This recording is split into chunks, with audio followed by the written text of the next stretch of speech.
السلام علیکم پیارے بچوں اور دوستوں، میری آج کی کہانی کا عنوان ہے چالاک گلیری اور سست خرگوش۔ ایک گھنے جنگل میں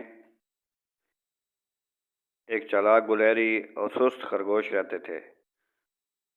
دونوں میں بہت اچھی دوستی تھی، لیکن خرگوش بہت سست رہتا تھا۔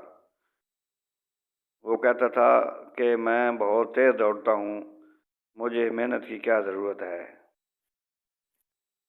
گلیری نے کہا، دوست، صرف تیز دوڑنا ضروری نہیں، محنت اور سمجھداری بھی ضروری ہے۔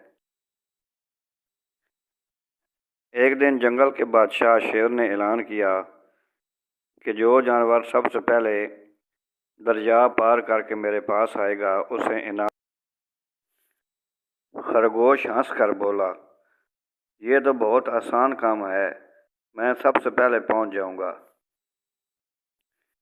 لیکن جیسے ہی دوڑ شروع ہوئی، خرگوش نے سوچا، تھوڑا آرام کر لیتا ہوں، گلیری تو ابھی مجھ سے بہت پیچھے ہے۔ ادھر گلیری درختوں سے پھلانگتی ہوئی ایک شاخ سے دوسری شاخ پر بیٹھتی ہوئی اور ایک لکڑی پر بیٹھ کر دریا پار کر گئی۔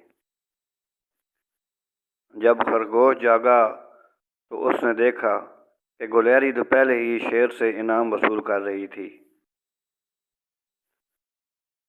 خرگوش شرمندہ ہو گیا اور اس نے گلیری سے کہا، دوست، آج مجھے پتہ چل گیا کہ سستی میں شرمندگی ہے اور ناکامی ہے، جبکہ محنت میں کامیابی ہے۔ جو محنت کرتا ہے وہ کامیاب ہو جاتا ہے۔ گلیری نے مسکرا کر کہا، کامیابی انہی کی ہوتی ہے جو محنت اور سمجھداری کو ساتھ لے کر چلتے ہیں۔ میری آج کی کہانی کا سبق، سستی ہمیشہ نقصان دیتی ہے۔